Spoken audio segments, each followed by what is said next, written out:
Oi, oi, oi, alô, gente boa. Nós estamos juntos dando continuidade à nossa sequência de Mateus no capítulo 9, do verso 14 ao verso 17. E nós estamos deixando o episódio no qual o chamado de Jesus a Mateus. E a gente já falou abundantemente sobre quem era Mateus, a marginalização na qual ele era colocado pelos religiosos e todos os que eram do mesmo tipo dele, enfim. Eu já falei e repeti introdutoriamente demais as coisas, é só ir aí no meu canal no YouTube, está tudo em sequência, alinhavado de maneira sem nenhum pedantismo, mas com toda a pedagogia da simplicidade, para quem queira entender, internalizar e aprender e viver por meio do Evangelho, poder fazê-lo. Nós saímos dessa vocação de Mateus e entramos na reação dos fariseus ao banquete que Mateus tinha oferecido a Jesus e a todo o pessoal do conhecimento e da relação dele na Galiléia e o que os fariseus perguntaram e as acusações que trouxeram no silêncio de suas mentes hipócritas e como Jesus interveio e disse a eles que eles não precisavam de Deus, eles eram os caras resolvidos, sãos, os religiosos, reis do exemplo, era Deus que precisava deles e usou de uma quantidade enorme de sarcasmos a respeito disso, até que nós concluímos no dia de ontem. Na sexta-feira eu falei do fato de Jesus ter dito: eu não vim chamar justos e sim pecadores ao arrependimento, e falei daquele tipo inicial de arrependimento, do arrependimento primordial. E no dia de ontem eu falei sobre o arrependimento existencial, sequencial, contínuo, ininterrupto, que faz parte da nossa consciência de saúde e de transformação e de dinâmica existencial que nos dá a garantia de que a nossa existência não para, não encontra teto, que dia a dia ela cresce numa perspectiva de maior profundidade, maturação e, sobretudo, de alargamento e aprofundamento e elevação cognitiva da nossa própria consciência. E a imprescindibilidade de se viver esse arrependimento cotidiano, conforme aquela descrição que a gente viu aqui também em Romanos, no capítulo 12, versos 1, 2 e 3, que eu mostrei aqui para vocês com a devida calma no dia de ontem. E eu disse que hoje nós iríamos virar essa página e prosseguir falando sobre um episódio ocorrido no mesmo dia, na mesma ocasião, na mesma ambiência, no mesmo contexto, para o mesmo grupo de pessoas.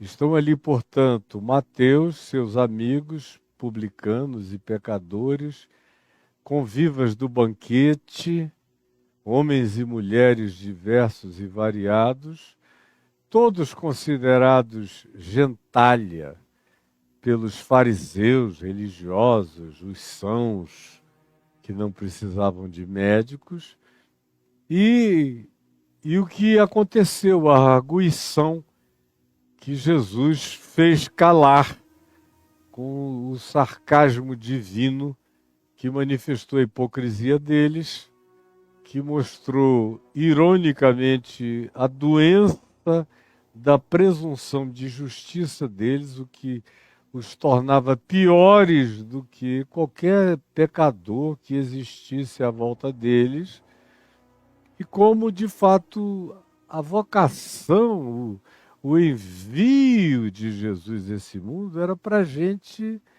honesta, sincera, inclusive nas suas próprias relatividades e pecados. Gente essa que Jesus veio chamar a metanoia, e foi o que a gente já viu, e eu na introdução já fiz a diferenciação.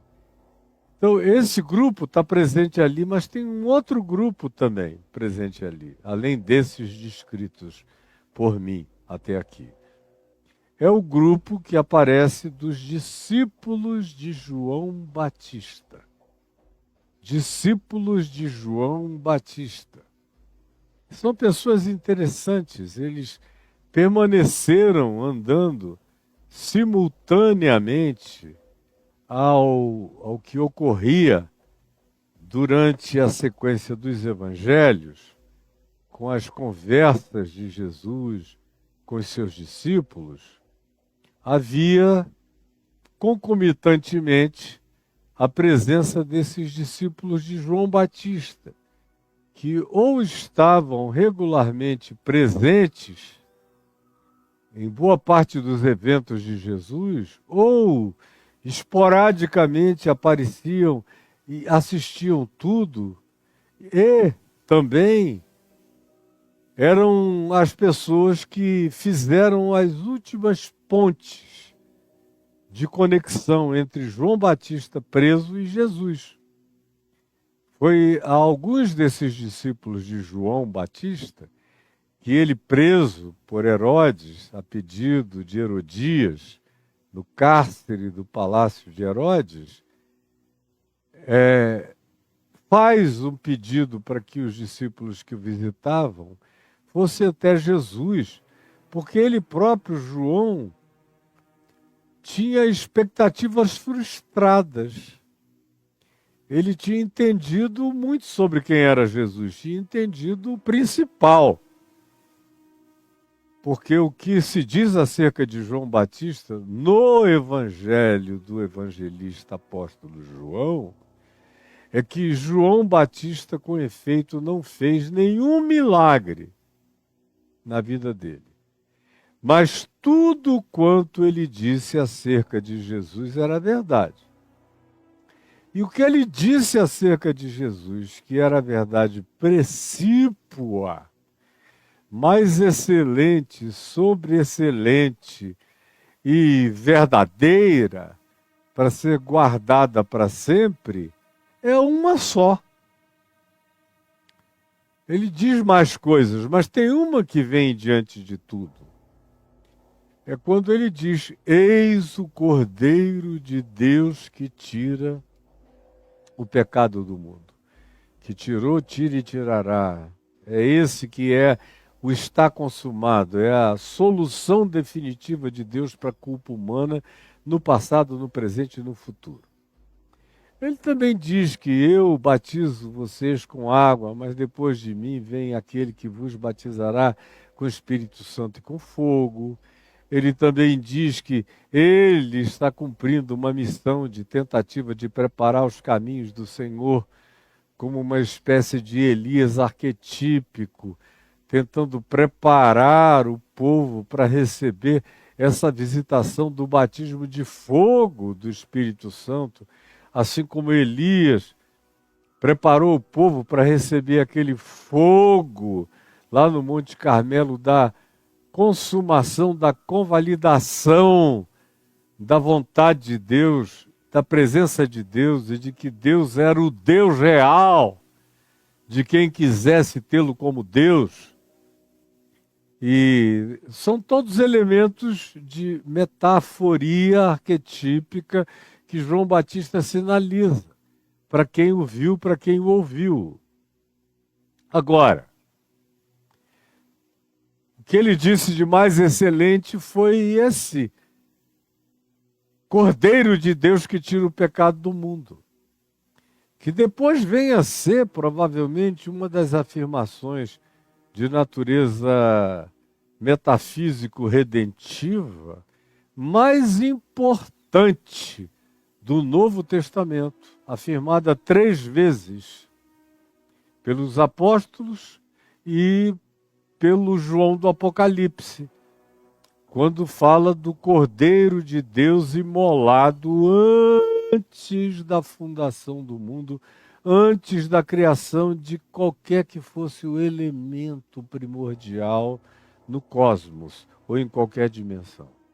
Ele, o Cordeiro de Deus, que é também uma tipificação, foi imolado, que é também uma linguagem rasteira de tipificação, uma linguagem possível de expiação para aquele povo compreender o que se estava tentando comunicar. E o que se estava tentando comunicar é que quando Deus criou, antes de criar, a criação já estava toda coberta pela graça.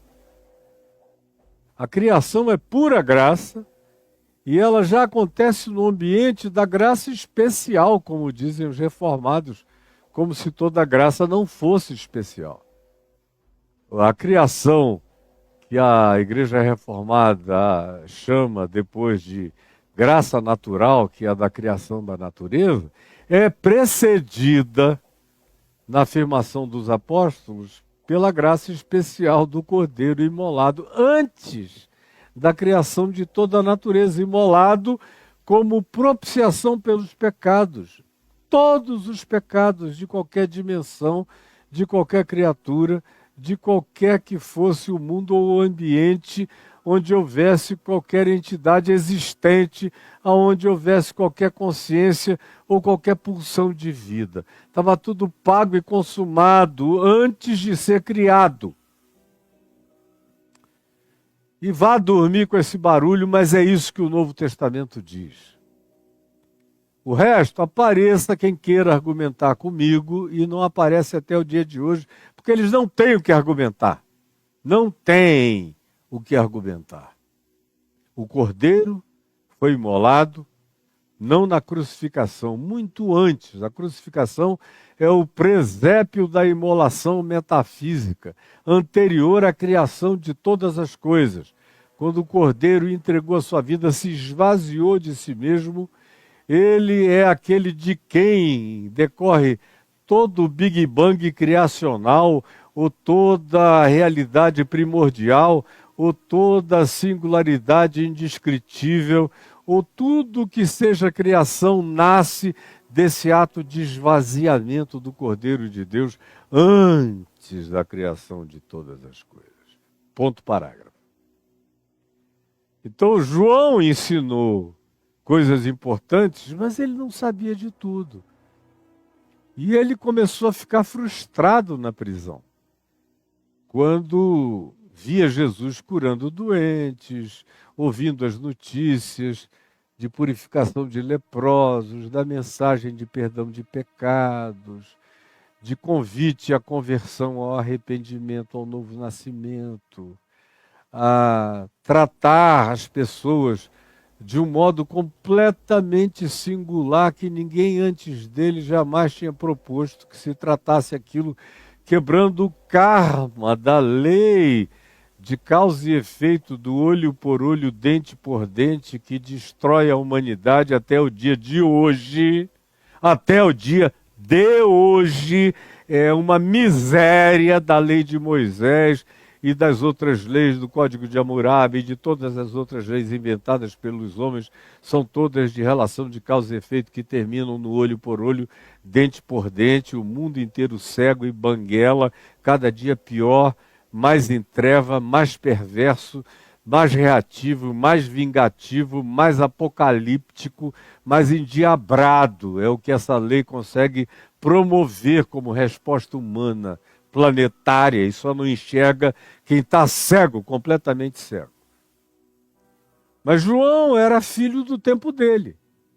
Ele não era o clímax da revelação de nada.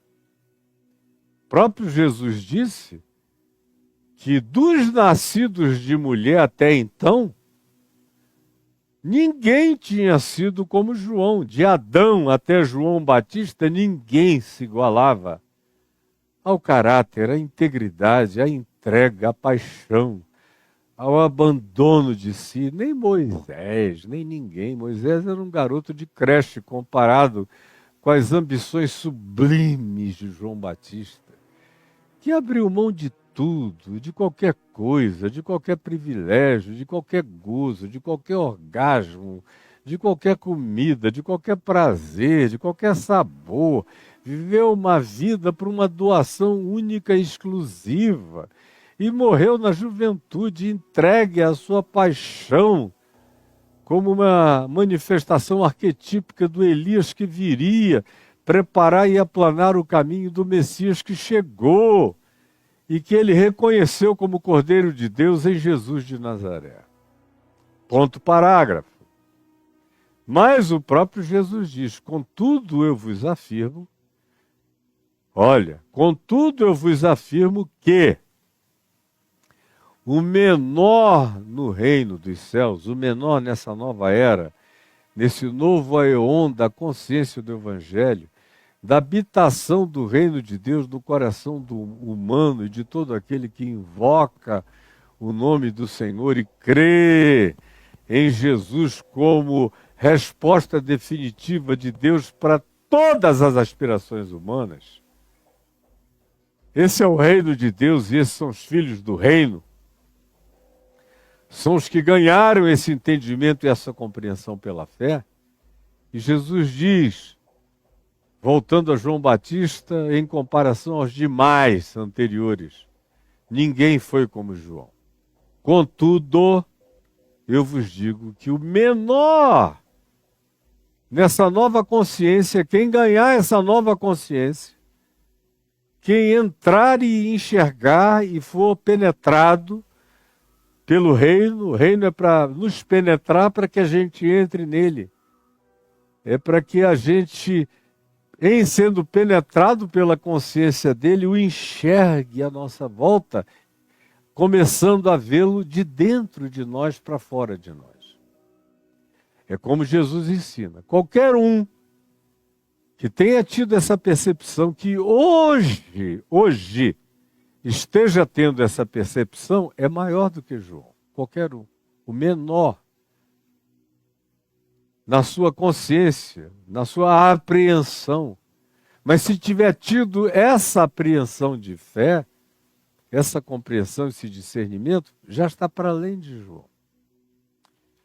E João, portanto, na limitação do teto que ele tinha, ele estava frustrado, porque ele esperava, como quase todos os judeus piedosos dos dias dele, como a gente vê na própria oração de Maria, mãe de Jesus, na oração chamada de Magnificat, que está aqui no Evangelho de Lucas, na introdução do Evangelho de Lucas, você vê na oração de Maria que a expectativa de piedade dela é que aquele menino que ela estava parindo e trazendo à vida de maneira sobrenatural, estranha, para além de qualquer referência terráquea de natureza ou naturalidade, ele fosse o que viesse a libertar o povo de Israel dos seus inimigos todos, no caso dos romanos, e viesse a libertar Israel de si mesmo. Porque Israel é um cancro mole encruado. Desde os dias de Abraão, nunca houve um Israel legal. Nunca houve um Israel de quebrantamento, de paz. Houve episódios curtos. Um pedacinho do rei Ezequias, um pedacinho do reinado de Josias, um pedacinho do tempo de Davi, muito mais quando ele nem rei era, que foi o melhor tempo da vida dele, porque como rei foi quando ele fez todas as besteiras. Salomão nunca teve nada de glorioso, muita sabedoria, mas logo uma corrupção indizível e incomparável. E alguns poucos reis.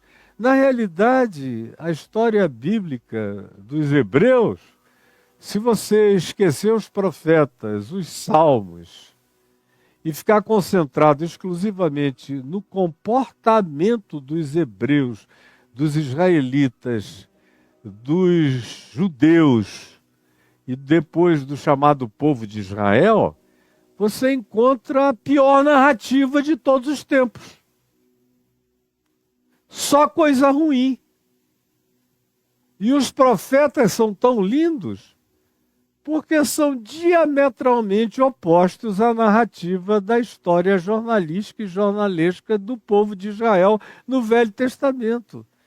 A história de 1 Samuel, 2 Samuel, 1 Reis, 2 Reis, 1 Crônicas, 2 Crônicas, tudo que você tem de narrativas do povo de Israel é narrativa horrorosa de um povo duro, perverso de coração, empedrado, que matou todos os profetas e, por fim, matou o filho que foi enviado. Então, Israel figura na antifigura de qualquer coisa, para quem quer ler a Bíblia sem cultuar o livro de capa a capa, mas entende o conteúdo e lê com compreensão, e enxerga Israel como eu estou dizendo aqui. Só um estúpido, um idiota, totalmente cego, não vê o que eu estou falando. Bonito nas narrativas do Velho Testamento são as fraquezas das pessoas anônimas. Isso é lindo. São alguns atos de fé individuais. São as coisas lindas do Velho Testamento. São gestos de confiança, como a da mãe, do pai de Moisés. Joga a criança na corrente do Nilo. Entrega a soberania de Deus. Ou são os episódios da intervenção de Deus socorrendo um povo no deserto que não merecia socorro nenhum. Um povo blasfemo, murmurador, promíscuo, adúltero, mentiroso, enganador, de coração perverso, impermeável, que reclamava de dia e de noite, que recebeu como punição rodar no deserto até que a geração inteira morresse. E os que entraram na chamada terra de Canaã já entraram se corrompendo. E todas as tribos se corromperam, as 12 tribos, incluindo Judá e as demais, e se corromperam com tanta rapidez que 10 delas acabaram. Alguns séculos depois já não existiam mais. Se miscigenaram, se misturaram, se perderam. Viraram um mito de mistério onde estão as 10 tribos perdidas de Israel. E Jesus não deu a mínima para esse tema. João Batista, no entanto, era filho dessa geração, dessas expectações que eu disse. Até Maria, mãe de Jesus, tinha, Isabel tinha, Zacarias, pai de João Batista, tinha, todo mundo tinha, os apóstolos, até o final, foram perguntando a Jesus sempre coisas com a expectativa de que Jesus dissesse a eles: então, eu vou morrer, ressuscitar e logo depois eu vou voltar para acabar com essa palhaçada toda. Eu vou voltar com poder como rei, com o cetro na mão. E vocês vão ver o que eu vou fazer com esses romanos e com o mundo inteiro. Mas ele não disse nada disso. Ele disse: olha, o interregno é longo. Todas as parábolas dele sobre essa espera entre a morte dele, a ressurreição e a volta do Filho do Homem, todas elas, olhem, todas, é que eu não tenho tempo para mostrar aqui, mas todas elas falam de um hiato, de um parêntese longo, que faz as virgens dormirem, que faz os discípulos que eram bons se tornarem maus, perversos, exploradores, que maltratam e abusam e tiram proveito das ovelhas e se tornam mercenários e lobos. É uma história longa de descrição disso. Quanto a Israel, é a distância de Deus, espalhados pelo mundo inteiro sem se converter, jamais endurecendo e piorando o coração, de hora em hora, de geração em geração não melhoram, só pioram. Enquanto vocês ficam aí cultuando o Estado de Israel, só doidos fariam isso. Mas quem conhece o Evangelho está longe dessa coisa. Pois bem, e Jesus não colocou Israel como o relógio da profecia divina em momento algum. Se tem um relógio do cumprimento da profecia divina, é esse. E será pregado esse evangelho do reino a todas as nações, e então virá o fim. Com Israel ou sem Israel, tem nada a ver. Tem a ver com Jesus e com o evangelho. Mas voltando ao nosso tema, João Batista, como todos os demais, incluindo os discípulos de Jesus, tinham as suas expectativas enganadas, que fazia parte da escatologia. Escatologia sempre é um problema.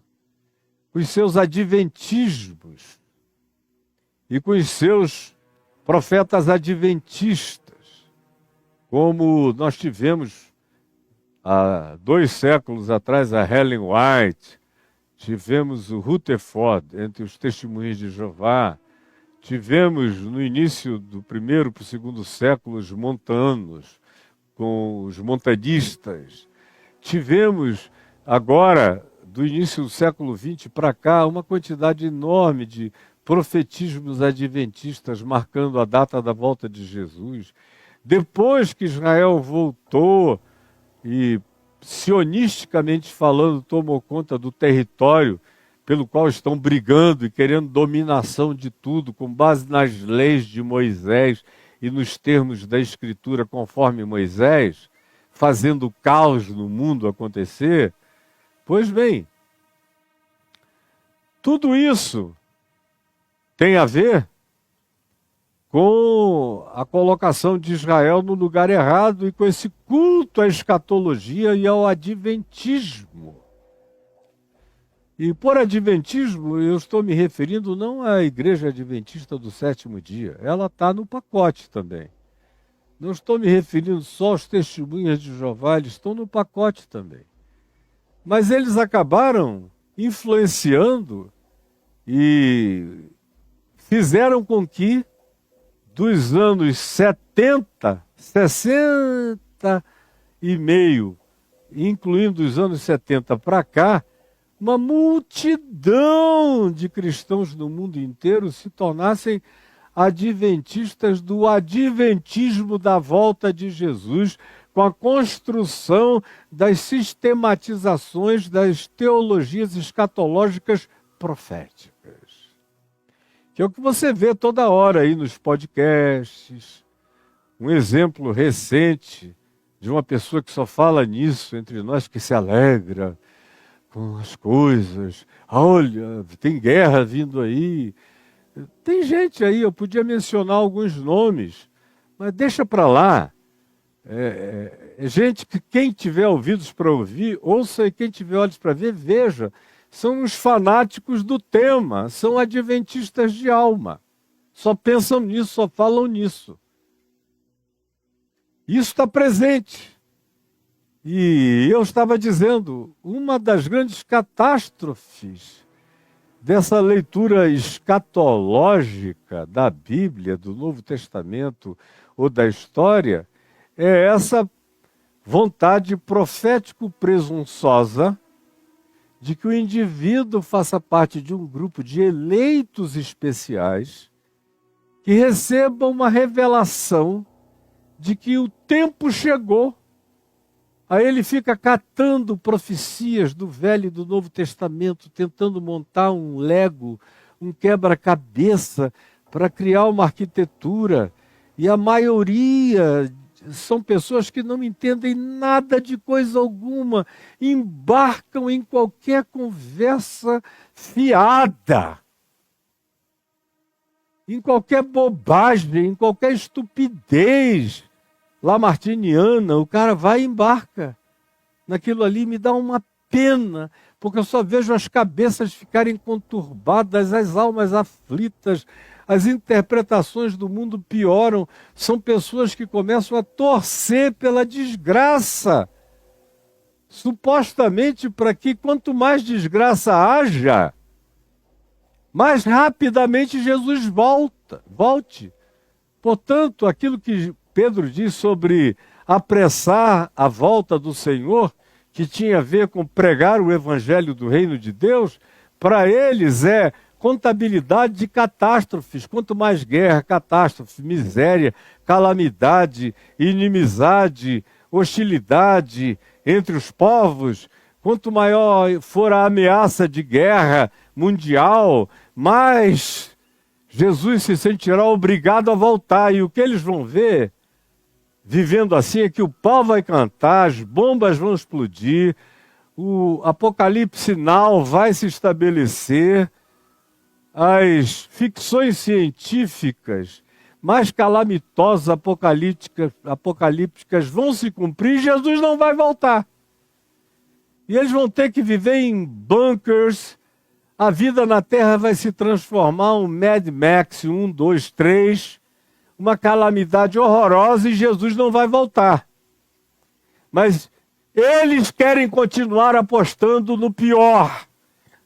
Jesus só vai voltar quando Jesus quiser, e não tem nenhum profetinha adventista de nenhuma natureza, seja ele adventista, testemunha de Jeová, batista escatologicamente fanático, ou de qualquer natureza, ou pentecostal, que vá pelos seus prenúncios de catastrofismo e pela realidade ou realização deles, apressar a volta do Senhor. Não conseguirão. Só vão respirar radiação, morte e poluição. De tão loucos que são, mas não enxergam nada. Voltando a João Batista, ele tinha expectativas de que Jesus fosse cumprir a realização do Messias soberano, do Messias rei, do Messias com cetro na mão, com a maior rapidez possível e com a maior evidência global, inequívoca, que se pudesse imaginar, ou para além de toda imaginação. Era isso que ele esperava. Então, quando Jesus começa a viver e não fazer nada disso, João Batista fica na dúvida e manda perguntar a Jesus: escuta, tu és mesmo aquele que nós estávamos esperando? Ou devemos aguardar um outro? És tu mesmo? Ou devemos aguardar um outro? Aí os discípulos de João Batista, que aparecem aqui, foram ter com Jesus e disseram: João está com essa angústia. Mandou perguntar isso e Jesus não deu resposta nenhuma. Curou doentes, purificou leprosos, fez todo tipo de milagres de acordo com o que profetizava o profeta Isaías sobre o Messias que viria, que também seria o servo sofredor do capítulo 53 de Isaías, e seria aquele que o capítulo 61 descreve como enviado por Deus para abrir os olhos aos cegos, os ouvidos aos surdos, botar em liberdade os oprimidos, os escravizados de todo tipo de escravidão e anunciar o ano aceitável do Senhor enquanto pregava a boa nova para os pobres e aflitos e necessitados. Jesus apresenta as evidências dessas profecias de João Batista vazando dele na presença dos discípulos de João Batista e disse: ide, dizei a João o que vistes, o que ouvistes. E digam também a João o seguinte, que ele é o cara, mas bem-aventurado seja também João Batista, se ele não achar em mim nenhum motivo de tropeço. É melhor perder a cabeça, mas não tropeçar na consciência de quem eu sou. Não ele. E me entendam. E digam a ele. E foi isso que disseram a ele. E ele morreu, foi decapitado com essa esperança certa no coração. Com essa cura na sua alma. Mas os discípulos dele eram discípulos do Velho Testamento. Eram discípulos daquela renovação possível, compreendida pelas limitações do tempo antigo. Eles não tinham entrado na de Jesus. Os próprios discípulos de Jesus, os apóstolos, não tinham ainda compreendido as coisas. nem a necessidade da cruz, nem a realidade da ressurreição, nem a ascensão de Jesus já acima de todo principado, potestade e poder, nem tampouco o interregno histórico longo que viria. Não tinham entendido, quanto mais os discípulos de João Batista. Esses é que não tinham entendido mesmo. E aqui eu quero trazer você para o Evangelho de Lucas, para o texto correspondente a Mateus 9, de 14 a 17, é o texto de Lucas, no capítulo 5, do verso 33 ao 39. Lucas 5, de 33 a 39, porque ele expande melhor o que Mateus 9, de 14 a 17, narra de maneira idêntica, mas aqui está mais expandido. Então disseram-lhe os discípulos de João Batista, e não somente eles, preste atenção, não só os discípulos de João Batista, mas olha aqui para mim, também se diz aqui em Lucas, e também os discípulos dos fariseus, presentes na festa de Mateus. Agora veja a contradição de termos, o que a religião produz. Tem dois grupos religiosos dentro de uma festa de pessoas seculares que não estavam nem aí para a religião. E o próprio Mateus tinha se convertido ao evangelho do reino de Deus e não ao judaísmo, não a nenhuma religião, muito menos ao cristianismo, que Jesus não criou cristianismo nenhum. Isso é invenção do imperador Constantino no quarto século, só isso. Mateus, chamado Levi, filho do seu Alfeu, tinha se convertido ao evangelho, a boa nova que Jesus pregava, ensinava, vazava, manifestava, gestuava. Isso é que o fascinou, era isso que ele queria. Isso era caminho, verdade e vida, ou seja, era uma espiritualidade, era um modo de ver a vida, o mundo, de interpretar a existência daí para frente. A isso ele se convertera. E era em relação a isso que ele estava celebrando. Tinha nada a ver com religião. Mas, nessa festa, nesse banquete, nesse gáudio da alegria de quem tinha tropeçado no grande tesouro, que era o caso de Mateus, e que estava deixando tudo, largando tudo para comprar o campo e ficar com o tesouro para ele, no meio disso tudo tem dois grupos religiosos. E totalmente inadequados, fora do lugar, fora da hora, fora de questão. Não tinha nenhuma data vênia, uma intervenção, por favor, tudo fora de hora. É um absurdo. É tipo Baby Consuelo do trio elétrico da Ivete Sangalo. Agora deixa eu falar, porque estamos entrando em Apocalipse. Dentro de 5 a 10 anos vem um arrebatamento. Todo mundo ouvindo ali, só os crentes fanáticos sabiam que era arrebatamento. O resto ninguém nem sabia. A Ivete arregalou o olho. Saiu com o que ela pôde. Não, aqui não. Aqui é a festa de Mateus, aqui é uma celebração, para com isso. Quer falar disso, vai para as tuas redes sociais. Quer falar disso, fala onde você quiser, mas não seja como uma discípula dos fariseus, nem discípula de João. Na hora errada, com o tema errado. No carnaval, no trio elétrico, entrando em Apocalipse, é uma expressão que eu nunca ouvi na vida, estamos entrando em Apocalipse. Uma preposição que não se usa. Dentro de 5 a 10 anos estaremos no arrebatamento. Coisa mais louca, insensata, desnecessária. Vão passar 5 e 10 anos, não virá arrebatamento nenhum. E nenhum de vocês vai se lembrar da história, porque vocês são enganados como são, porque vão mentindo na cara de vocês e vocês não têm nem memória. É horrível ter memória. É horrível. Eu tenho, graças a Deus. mas vocês não têm. E aqui estão eles fazendo a mesma coisa, no trio elétrico de Mateus, na festa, na grande festa, no grande banquete, em sua casa, com numerosos publicanos e outros, com ele à mesa, e os fariseus ali com aquele papo de... Meu Deus, o que é isso? Como é que ele come com esse pessoal? A pergunta é, o que vocês estão fazendo aqui, cara?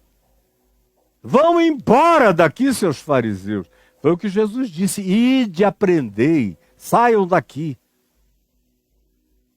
Mas religioso não trepa nem sai de cima, não chove e não molha. É um negócio horroroso.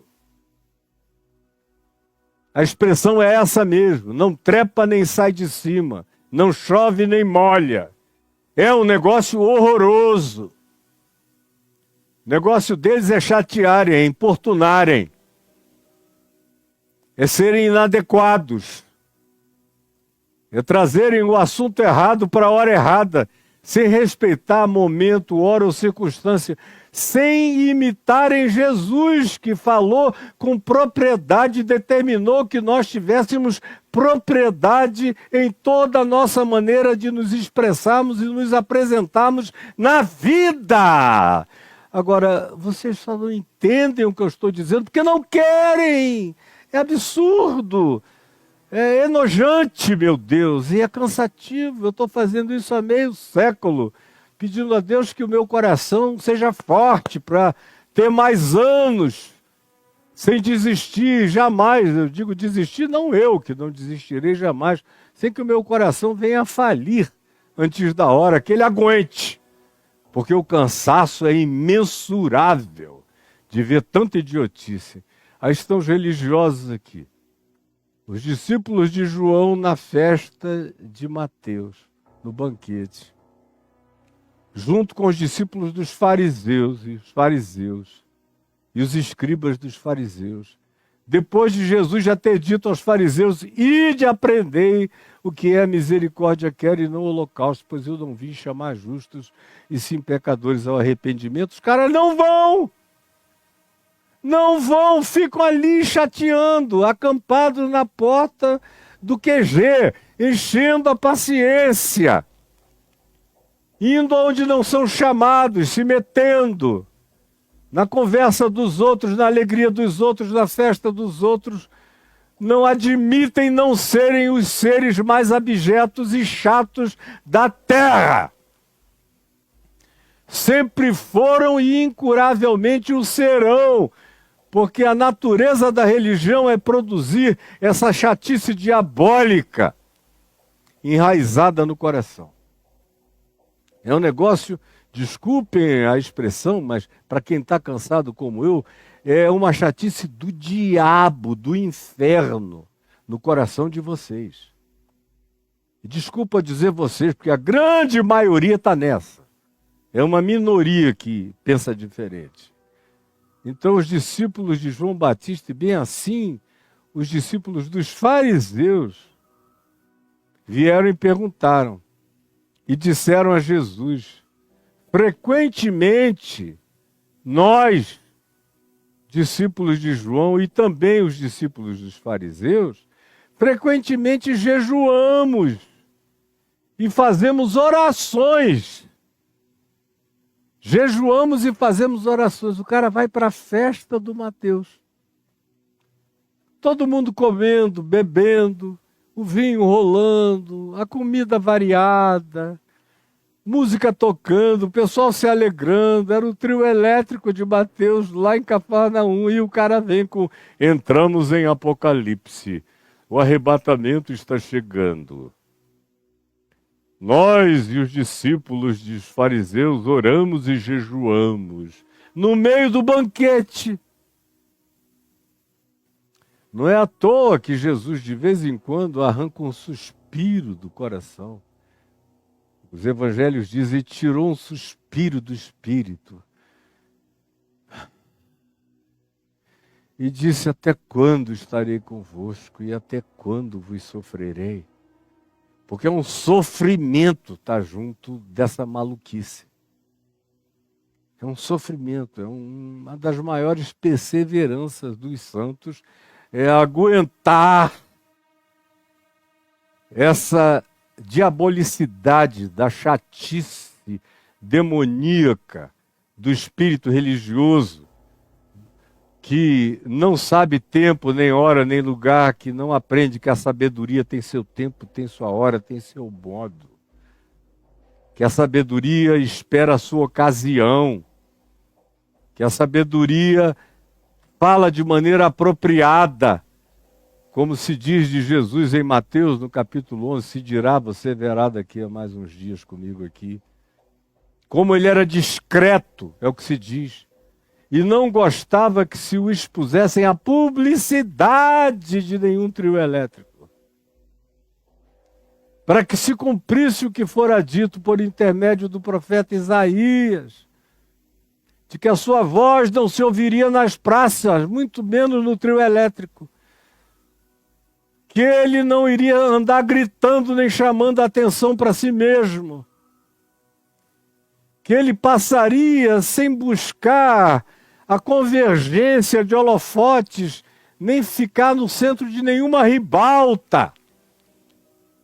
Foi por isso que ele sempre se colocou na marginalidade da existência oficial, atraindo aqueles que pela carência e pela necessidade o procuravam.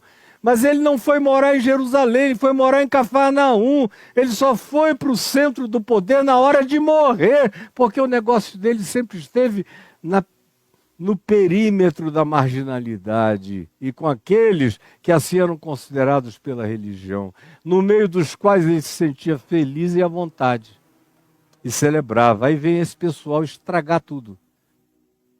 No meio da festa,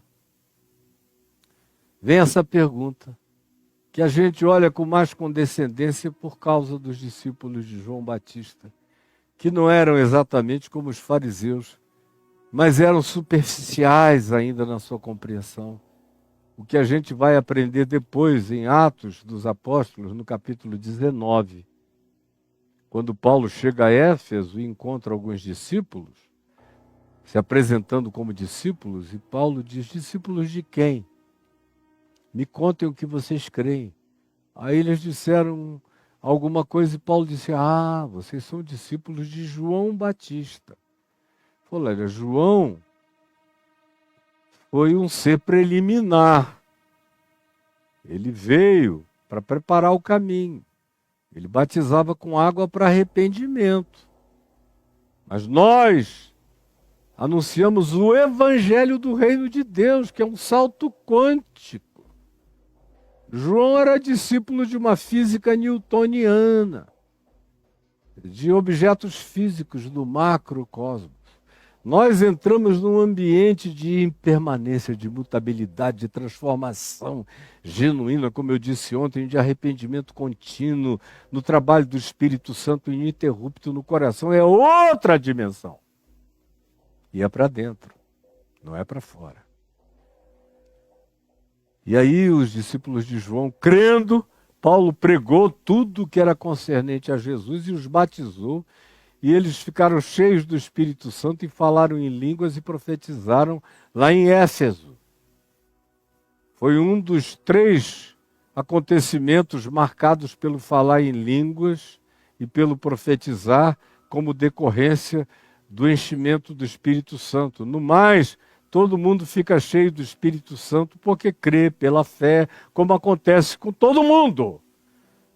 Não em alguns episódios, que são episódios justamente porque são episódicos, e não a constância dos fatos.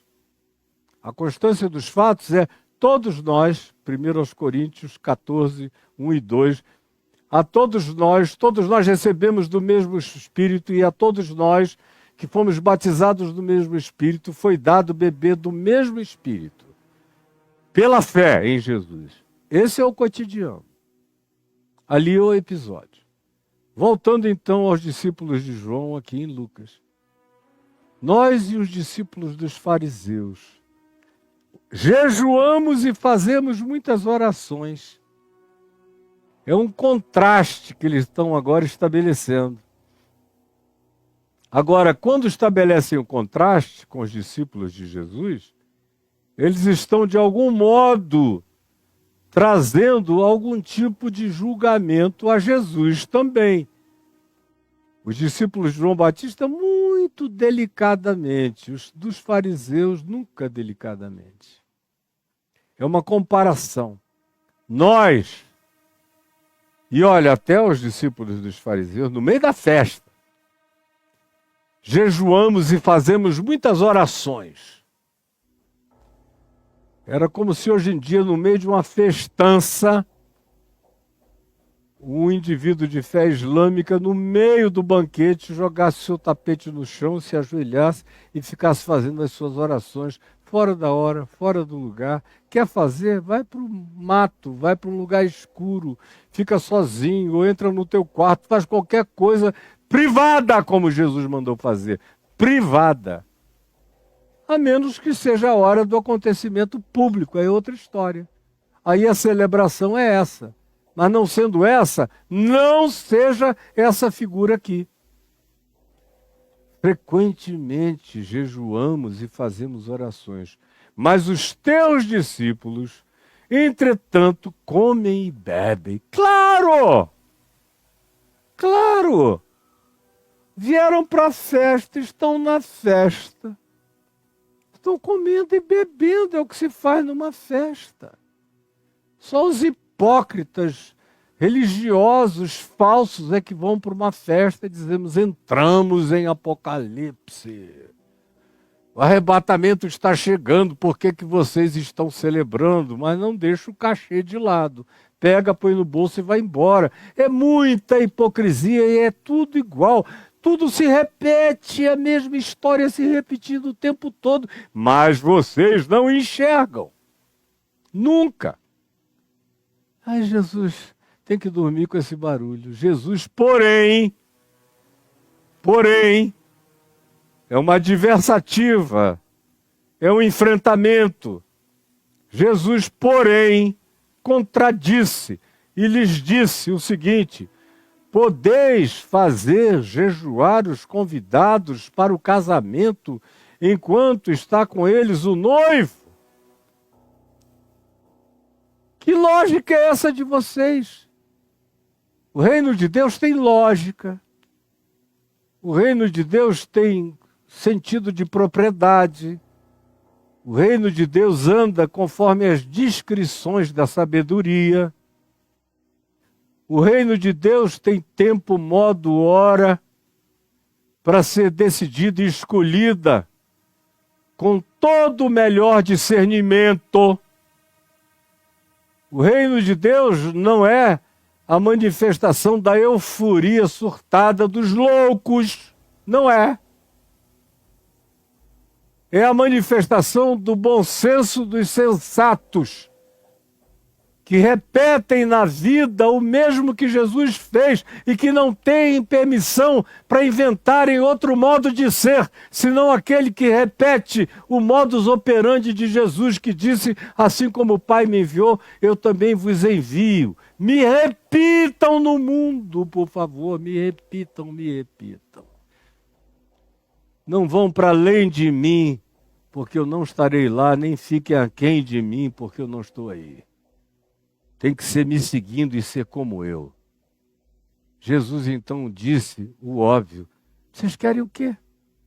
No meio dessa festa, no meio do casamento, que os caras parem, fiquem aqui jejuando e orando. Os meus discípulos se unirem a vocês para fazerem uma patota dos santarados ali do lado, enquanto todo mundo canta, dança, brinca, assovia, come, bebe, se diverte e troca anedotas e todo mundo feliz. E Mateus não sabe onde se enfia, com a alegria do reino de Deus no coração dele. Vocês querem o quê? Formar um grupo de tristeza, de carpideiros, que na hora da alegria vão chorar? É isso que vocês querem? Porque o espírito da religião é sempre o espírito da contradição. Se está todo mundo feliz, eles ficam infelizes. Se está todo mundo dançando, eles param e querem parar a todos. Se a banda está tocando, eles querem enfiar um réquiem. Como Jesus disse sobre eles, comparando os discípulos de João Batista e João Batista com ele, Jesus. E comparando os religiosos à volta, fariseus e de qualquer outra natureza. Quando ele contou aquela história, disse: a que compararei essa geração?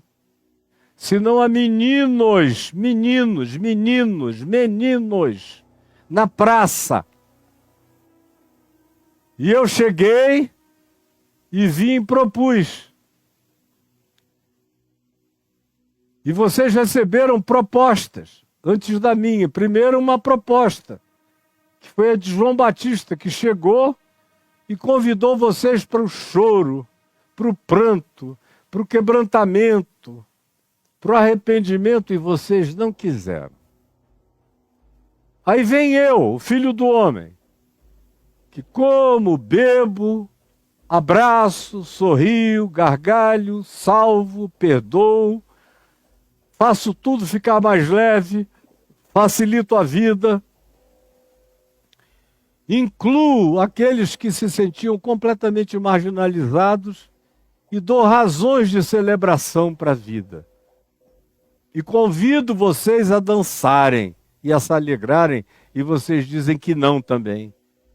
Vocês nem choram na hora de chorar, nem se alegram na hora de se alegrar.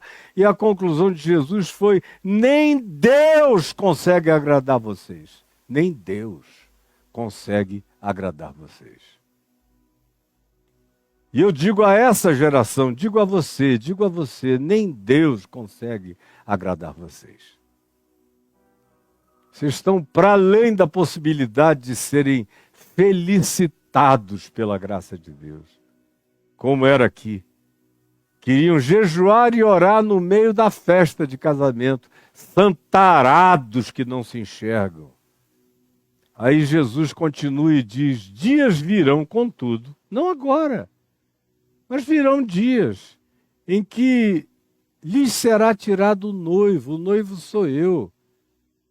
Mateus acabou de me encontrar como um noivo encontra uma noiva, como uma noiva encontra um noivo. Essa é a alegria de Mateus, são as bodas do reino de Deus no coração dele, para a qual ele convida todos os amigos para celebrarem, porque eu não estou chamando ele para religião, nem para tristeza de fariseu, nem de discípulo de João Batista, eu os estou chamando para a alegria do reino de Deus. E vocês querem inverter essa ordem? Vai chegar o dia em que eu, que sou o noivo, a razão da festa sou eu, a razão da alegria sou eu, é a minha presença, é o meu reino, celebrado no coração deles, é que os faz alegrarem-se. Mas vai chegar o dia do chicote, o dia das cusparadas, o dia do flagelo, o dia da humilhação, o dia da crucificação, o dia do penduramento, o dia da blasfêmia, o dia da morte, a tristeza das negações, as tristezas infindas que vão tomar o coração deles. Vai chegar o dia eterno das traições, das fugas, dos abandonos, dos arrependimentos, das muitas dores. Nesses dias eles jejuarão, eles baterão no peito, com razão, se afligirão. Mas o próprio Jesus viria dizer a eles, como está escrito no Evangelho de João, no capítulo 16, eu vou ser tirado de vocês por um pouco de tempo, e o coração de vocês se entristecerá. Mas fiquem sabendo que a mulher, quando está para dar à luz, sente dores. Mas depois de nascido o menino, já nem se lembra mais das dores, pela alegria de ter trazido ao mundo um homem. Assim também naquele dia, quando eu ressuscitar, e vocês me verem ressuscitado, me virem ressuscitado de entre os mortos, o vosso coração se alegrará.